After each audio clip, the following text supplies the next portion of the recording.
David Rice, a shy and introspective young man, nurtures a silent love for the vibrant and adventurous Millie. Dreaming of distant lands, Millie is captivated by the world beyond their small town.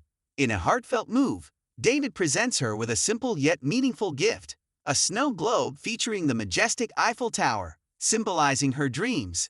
Their budding connection is shattered when Mark, the relentless bully, intervenes cruelly. He snatches the snow globe and flings it onto the icy river, shattering the peaceful moment. Undaunted by Mark's aggression, David bravely steps onto the perilous ice to reclaim the precious memento. As he courageously waves to Millie, tragedy unfolds. The ice gives way beneath him, plunging David into the chilling embrace of the river. Swept by the relentless current, he battles against the numbing cold, his life hanging by a thread. In a miraculous twist, David emerges not in the river, but within the quiet sanctuary of the library, surrounded by books and drenched in water, barely clinging to life. Returning home soaked and freezing, David confronts his father's fury. He locks himself in his room, shading the door, seeking refuge from his father's anger. But when his father breaks in, David is no longer there. In his place is a whirlwind, a portal to another place. David has disappeared, revealing an extraordinary ability, the power to teleport, much like his mother who left them when he was just 5. Empowered by this newfound ability and determined to break free from his confined life, David gathers a modest sum of money and essentials. With a resolve as strong as his longing for freedom, he steps out of his small world, ready to embark on a journey of discovery and self-realization, tracing the steps of the mother he lost so long ago. David, now in possession of an extraordinary power, finds himself outside Millie's home, lingering in the shadows. Inside, Millie is overwhelmed with grief, convinced that David has perished. She seeks comfort in her mother's embrace, trying to cope with her loss. But an unusual sound catches her attention, drawing her outside into the cool night air. There, in the quiet of the yard, she finds the snow globe, gently placed on the swing set. This silent token, a whisper of hope, suggests to her that David might still be alive. Yet his silence and absence leave her heart filled with confusion and unanswered questions. The next day, David embarks on a new journey. He boards a bus to the vibrant city, where he rents a humble, budget-friendly room. In the tranquil expanse of the city's park, he dedicates himself to mastering his newfound teleportation skill. With each practice, he gains more control over this incredible ability, his confidence growing. But David's aspirations soar beyond mere practice. He meticulously orchestrates a bold heist, targeting a bank. Under the veil of darkness, he materializes inside the bank vault, a thrill of mischief lighting up his face. He quickly realizes, however, that his bag is too small to carry the vast treasures before him. Without hesitation, he teleports back to his modest hotel room, grabs another bag, and continues this daring venture, fueled by the exhilarating rush of his newfound power and the boundless possibilities it offers. David's small hotel room transforms into a treasure trove, the space overflowing with the bounty of his daring heists. He finds himself reveling in a newfound opulence, lying atop a bed made of money, a stark contrast to his former life of constraint and simplicity. But his world of luxury and exhilaration takes a sharp turn with the arrival of the enigmatic Roland, who emerges as a central figure in the investigation of the bank robbery. Roland, claiming to be affiliated with the NSA, exudes a calm and composed demeanor that belies the baffling nature of the crime. His knowledge of teleportation abilities and his connection with a powerful organization set on capturing this elusive bank robber suggest that David's actions have not gone unnoticed. As years pass, David's life undergoes a complete metamorphosis. He now resides in a lavish city apartment, its walls adorned with memories of his adventures around the globe. His home boasts a secure vault room, brimming with the spoils of his exploits. David indulges in the finest experiences life has to offer, surfing the waves in Fiji, dining atop the Sphinx in Egypt, and charming companions in a British pub. He navigates his luxurious apartment with an effortless shift in space, teleporting from one spot to another, a stark contrast to his earlier, more humble existence. Yet in his bubble of affluence, David remains indifferent to the struggles of the ordinary world. The plights of people facing natural disasters, broadcasted on television, barely register in his consciousness. Wrapped up in his idyllic life, David is blindsided when his existence is jolted out of its complacency, challenging the very foundations of his new world.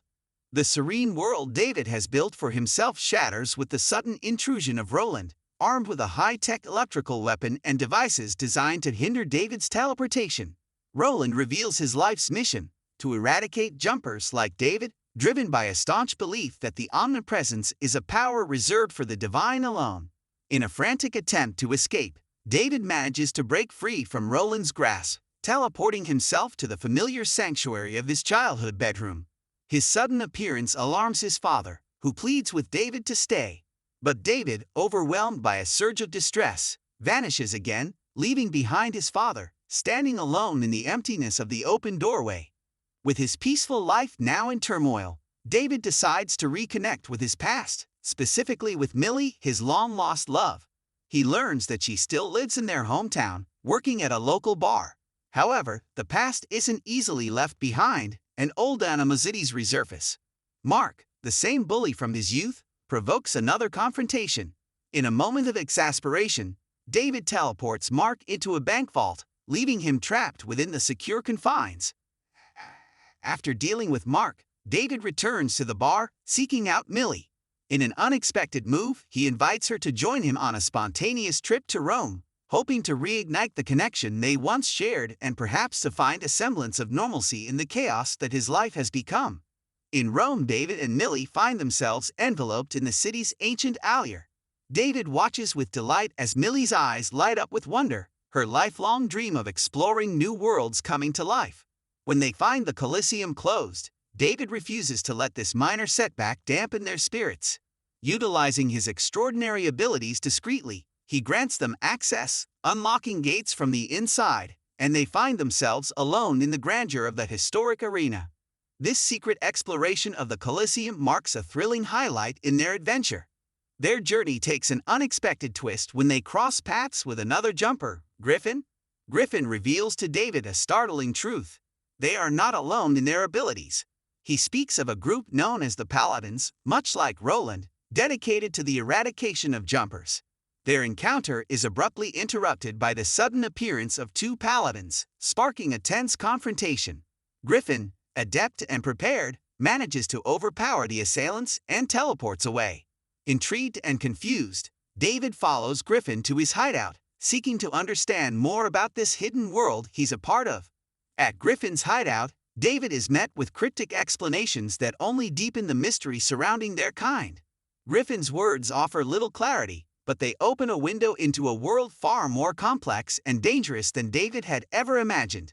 This revelation propels David further into a reality where his powers entangle him in conflicts far beyond his previous understanding, challenging his perception of his abilities and the hidden dangers they attract. David faces a harrowing choice after Griffin's warning. The people he cares about, including Millie, could become targets for the Paladins. Despite their close escape from the authorities within the Colosseum, their freedom is short-lived as they are detained outside. In a bold decision to protect Millie, David instructs her to return to the hotel, but she adamantly refuses to leave his side. As hours tick by with David under police interrogation and his passport confiscated, an unexpected figure intervenes. His long-lost mother, recognizable from childhood photographs, appears with a dire warning and a narrow window for escape. Seizing the moment, David finds Millie and takes her to the airport. With a heavy heart, he reveals to her that he cannot return home with her, marking a poignant moment of separation. Meanwhile, Roland capitalizes on a new lead. Mark, who had been left in a bank vault by David. Exhausted and beleaguered by officials, Mark reveals everything he knows about David and their shared past. Armed with this information, Roland visits David's father, pushing the situation to a critical point. Upon learning of the danger his family faces, David rushes to his childhood home. The scene he finds is distressing. His father lies on the floor, desperately in need of medical attention. Overcome with emotion, David teleports his father to the emergency room, hoping it's not too late. David's journey takes him to Mark, now in jail. He confronts Mark, seeking to understand the extent of what he divulged to Roland. Mark's admission of sharing everything he knows adds another layer of complexity and danger to David's situation, intensifying the peril he and those connected to him face. This realization deepens David's understanding of the responsibilities and consequences that come with his extraordinary abilities. In a tense climax, David grows increasingly aware of the threat looming over Millie once she returns to the USA. Desperate, he seeks Griffin's help.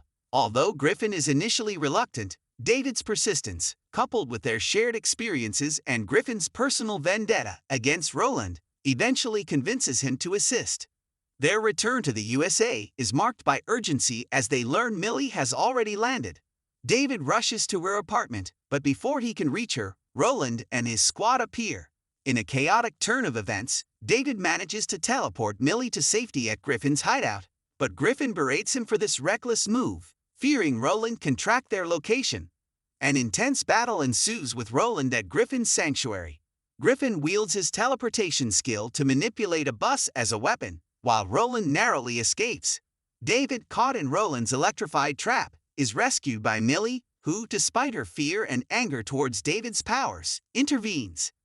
As Griffin plots to detonate a bomb in Millie's apartment, David opposes the plan, unwilling to risk Millie's life. Their struggle over the bomb leads them through dangerous teleportations, showcasing the perilous extent of their powers. David ultimately incapacitates Griffin, ensuring Roland's defeat. Returning to Millie's apartment, David finds himself and Millie tethered by Roland's squad. In a daring move, he focuses his teleportation power on the parts of the building connected to the anchor wires, causing the building to splinter and disintegrate, and transports Roland to a remote cave in the Grand Canyon. The story reaches an emotional resolution when David confronts his mother, seeking understanding of her abandonment. She reveals her Paladin affiliation, explaining her departure was to protect him. Despite David's plea for more involvement, she insists her distance is for his safety. As David leaves, he reunites with Millie, who, embracing the unpredictability of their lives, tells him to surprise her. Together, they teleport away, stepping into an unknown future full of adventure. Thanks for watching. Please support us so we can produce with better tools and with more high-quality movie recap. Click like and subscribe. Leave also a comment so we can improve in the future.